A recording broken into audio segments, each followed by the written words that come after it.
Hello po mga kababayan, kamusta po kayong lahat? And once again, welcome po dito sa Simply Talkies Vlog. At tayo po ay magpapasalamat sa lahat ng ating channel subscribers, followers, nagla-like at nagsishare ng ating mga videos. And special shout out to all our OFWs, to the men and women in uniform, sa ating mga frontliners at mga guro. At may God bless us all, no? Tayo po ay magbibigay ng maiksing komento, opinion at reaksyon sa mga mainit na usaping politikal sa ating bansa. Isa nga po dito ngayon na mainit, ito pong Bureau of Immigration. Kung maalala nyo, nag-vlog po tayo dyan. Sinabi natin ng mga walang alam at inutil itong Bureau of Immigration. Mukhang may katotohanan itong mga kababayan, no? At ganun din po, si Harry Roque at si Risa Hontiveros nagbabalitaktakan, mga kababayan. Kasi itong si Harry Roque, alam nyo naman ito, isa po itong talaki, ano yung alam niyo yung talakitok? O di kaya sabihin na natin, isa rin itong maldita. Biatch na biatch po ito. Kaso nakatapat mo si Risa Hontiveros, no? Kasi doon po sa last Senate hearing ni Hontiveros, tinatanong ni Hontiveros ang Bureau of Immigration kung nasaan na ba si Harry Roque. Ang sabi niya pa nga, where in a God's name is Harry Roque? Ba't hindi siya makita? Bakit patuloy ang pagsira niya sa administrasyong ito at nakakapag-vlog pa siya? What? Bakit hindi nyo alam yung Bureau of Immigration? Yung Bureau of Immigration sumagot kung sa ano-anong mga palusot ang binibigay nila, pero they don't have a definite information where is this freaking fugitive Harry Roque is.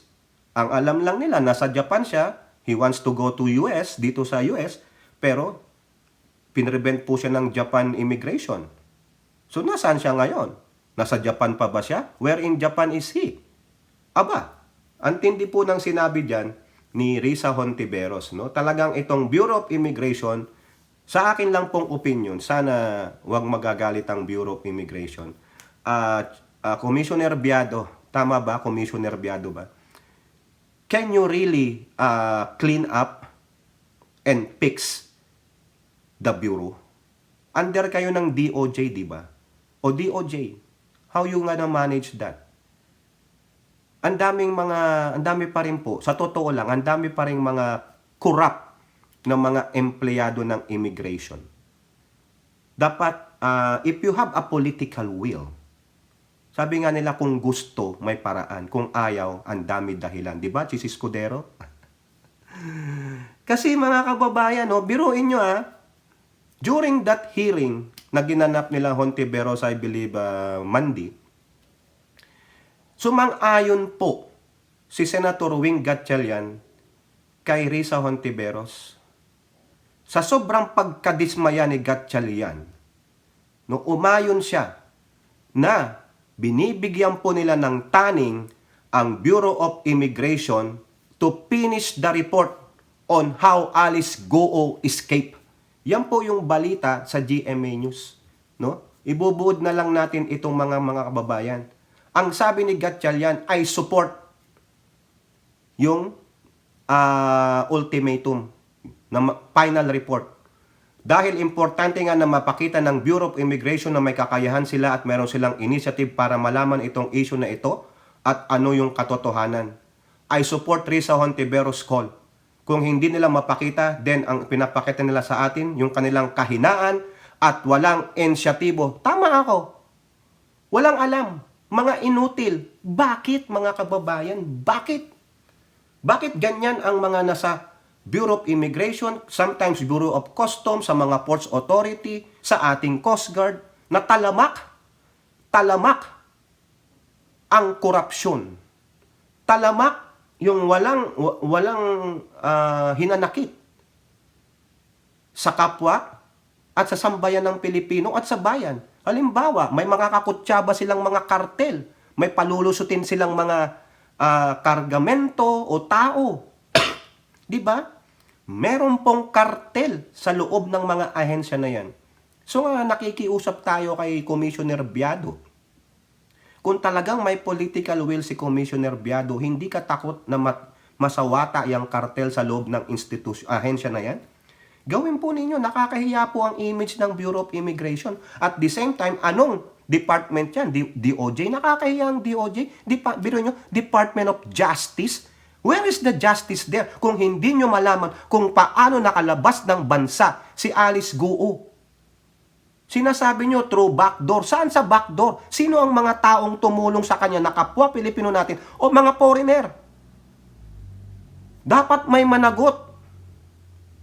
Sabi nga ni Pin Lacson, ang mga bagay na to ay patuloy na mangyayari, itong mga kasamaang ito ay patuloy na mangyayari kung walang mga executives o higher up sa gobyerno, mga public officials ang napapanagot. Wala eh. The pattern of impunity because of this gawa ng pera o di kaya pananakot. Walang political will ang mga nagtatrabaho sa gobyerno, lalong-lalo na ang mga namumuno nito. Di ba? Kasi bakit? Walang death penalty, hindi sila takot gumawa ng katiwalaan. Kasi bakit? Pag habang buhay lang ng pagkabilanggo, baka maparol pa ako. Ganun po eh. Wala silang kinakatakutan. Oh, di ba? Ito pa sabi ni Gatchalian. Nakakadismaya na hanggang ngayon walang official report ng Bureau of Immigration at yung mga enforcement agencies na rin natin dahil para tayong ginagawang walang alam dahil hindi natin mabalidate yung kanilang mga istorya. Oo, pinapaikot-ikot. Ha? Hindi alam kung saan pumasok, paano nakapunta ng Kuala Lumpur. Kuala Lumpur, Malaysia. Paano sila nakapunta diyan? Paano siya nakalabas ng Pilipinas?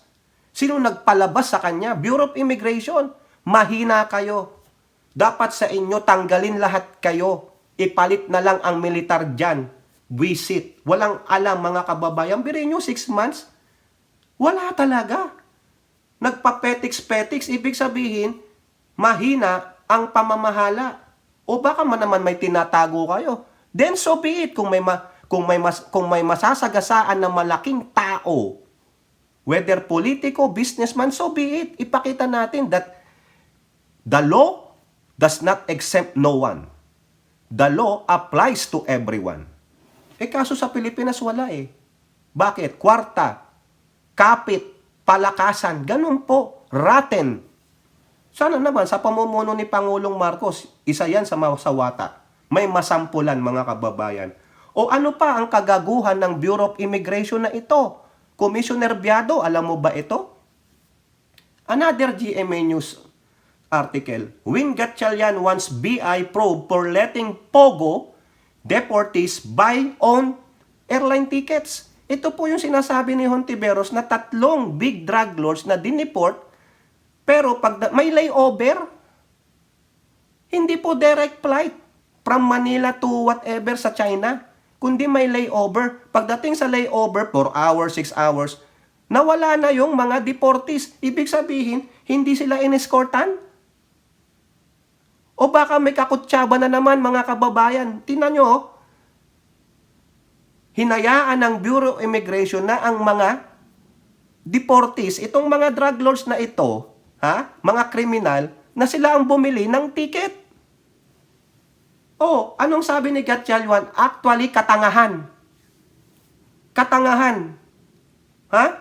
Dahil Pogo boses yan, may mga pera yan, may mga connection yan. I'm sure alam rin nila kung paano gumagalaw at na-prove na yan. Dati sa pagtakas ni Alice Guo na kaya nilang umipat sa ibang. Kaya nga, may sumasalo habang gumagalaw siya. Katangahan. Yung bibili ng ticket, yung deportees. Kaya nga. Oh, how will you explain this, Bureau of Immigration? Dahil wala kayong budget? Di sana sinabi nyo kay Risa Hontiveros so they can provide. Diba? Siyempre, ang gagawin ng mga yan, tatawag muna sa connection nila. International syndicate yan eh. O, saan ako bibili ng ticket? Nandun ba kayo? Ganun eh. Diba, Bureau of Immigration? You are just fucking stupid. Diba? Kaya kitang-kita nyo, mga kababayan, walang mangyayari. Si Roque, hindi nila alam kung nasaan. Si Alice Guo, hindi, paano nakalabas. Yung iba pang mga kriminal, si Tebes. Wala. Bakit? Ano ang sabi? Sabi dito ni Gatchalian, baka naman, may mga kasabwat. Baka naman, may mga... isipin natin mga kababayan, baka nga, meron. 'Di ba? This is ay kaya itong Bureau of Immigration, namumuro kayo. Dapat talaga kayo tanggalin. Ano kayo, i-cleansing kayo, i-purge kayo. Mga walang hiya kayo eh. May napanood pa nga akong video dyan, mga kababayan, doon sa isang magaling na vlogger eh. May nag-video, nakawani yata ng Bureau of Immigration, 2 babae. Talagang pinatunayan nila na 2,000 POGO workers pinatakas sa halagang magkano? 2,500 per person? Pinatakas daw ng Taiwan? Oh, sino yon? Bureau of Immigration. Nakakahiya mga kababayan. Ewan ko. Raten mga kababayan, no? Visit. O ayan binibigyan kayo ng timeline ngayon diyan sa pagtakas ni Alice Go. Anong gagawin yung report? Hocus-pocus? Di ba? Hindi nyo nga mapaliwanag sa Senado. Saan siya nakalabas eh? Saan ang kanyang last entry? Sino ang tumulong sa kanya sa ating bansa para makatakas? O yan. Mamaya, hocus-pocus. Mamaya, executive session. Ayos na. Di ba? Sherwin Gatchalian? Wag naman ganun. Kailangan may managot. Hindi pwedeng executive session. May managot. Isa publiko yan. Di ba? Walang mangyayari sa bansa natin. They're trying to just sugarcoat everything. They're just trying to hide everything. O eto pa. Another GMA News. Lahat GMA News Harry Roque invokes right to travel. Risa notes admission of flight. O, kala mo, Roque makakaisa ka. O, ito po sabi ni Roque sa kanyang FB page. For the record, there is no record of arrest issued against me. Flight from a congressional contempt, I wish to underscore, cannot be the evidence of anything. Oh. As DILG Secretary John B. Crimolia said, I am being pursued not as a criminal or fugitive but as a resource person. Oo, sige, tandaan yung sinabi niya. Congressional contempt. O, okay. Wala naman daw kasing, walang warrant of arrest. Walang hold departure. Pero bakit ka umalis? Ang sabi mo, magtutur ka lang? O pero magtutur ka, ilang buwan ka nang wala sa Pilipinas? Wow, dami pera. O, di ba? More than 6 months ka nang wala yata sa Pilipinas. Ang dami pera. Di ba? O. Having said this, I have no hold departure order and have the right to travel. Mahirap ba itong intindihin? Senator Risa? O, mahirap daw intindihin, Senator Risa. Ayan. Ngayon, sinagot siya dyan ni Risa Hontiveros, mga kababayan. Akala naman ni Roque, hindi siya papalagan. Dating magkakakampi tong mga to Dating mga dilawan yung mga yan. Anti-Marcos yung mga yan, mga kababayan. Responding to this, Hontiveros noted Roque's admission of flight from congressional contempt, which she said is a violation of the revised penal code. Diba sabi ko kanina, tandaan nyo yung sinabi ni Roque? Flight from a congressional contempt. I wish to underscore. O, sabi niya, inamin niya. Flight from congressional contempt. Tumataka siya kasi na-contempt siya ng House. Kasalanan niya yan. Walang kasalanan ng House dito kasi bakit? Siya mismo ang nag-volunteer, dadali niya yung dokumento na gustong makita ng mga congressman. Nag-volunteer nung inaantay na siya, tumakas na. Bakit? Huli. Malalaman O, di ba? The documents will implicate him. Ito, ang sabi ni Hontiveros pa, travel lang ba talaga yung ginagawa ni Attorney Harry Roque? O paglabag na sa batas ng Pilipinas? Hindi ba pagtakas yan? In his own words, he explains his extended disappearance as flight from a congressional contempt. There is a clear admission of his liability for the crime of disobedience to summons by Congress under Article 150 of the Revised Penal Code. O ayan, Roque, may kasalanan ka. Flight from the congressional contempt is a violation under the Revised Penal Code Article 150. Abogado ka, alam mo yan. Di ba? Nakakahiya ka, Roque. Kung wala kang kasalanan, why don't you just go back home? Bakit papalit-palit ka ng pa-jump around ka all over the world? Mamaya nasa labas ka na ng mundo. Buti pa, wag ka nang bumalik, no? Sakay ka na lang doon kay Jeff Bezos o doon sa ano ni Elon Musk, yung mga rocket.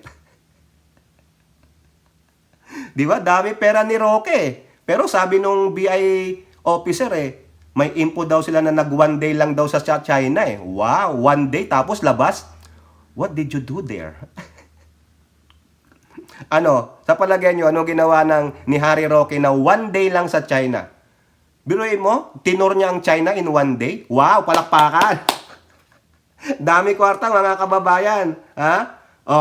Kaya dapat mga kababayan, itong mga ganitong dapat magbigay ng parang resolusyon o gumawa ng bill na pag iniimbestigahan, maski na walang hold departure o warrant of arrest o kaso, kailangan na sa watchlist. O di kaya i-hold departure kasi flight risk Tulad nun, flight risk si Roque. Hindi nila nakita. Dapat kinuha muna ang passport. I-hold departure ka agad. Yung mga nagpapahiring imbestiga, ask for the Bureau of Department of Justice to issue a hold departure until they clear their names. Di ba? Yung mismong nagpapahiring, kinlear sila. Hindi sila flight risk, okay, go. Ganon. Di ba? Wala walang ganon Di ba? Dito, sasabihin ka agad yan. Flight risk ka. Hindi ka pwedeng umalis. Secure her passport. Di ba? Wala. Kaya ikaw, Roque, huwag ka nang magmaldita. Nakahanap ka rin ng katapat mo. Magkakakampi kayo niyan dati. Kala mo naman di ba? Kayo yan, mga human rights advocate kayo. Kayo na nag-aaway. Pero ako po, sa side muna ako dito sa Senado. Di ba? Ikaw na mismo umamin Flight from a congressional contempt. Kayo po, ano pong inyong masasabi? Comment down below and don't forget to like and share. Hope to see you in the next videos. Bye-bye. God bless.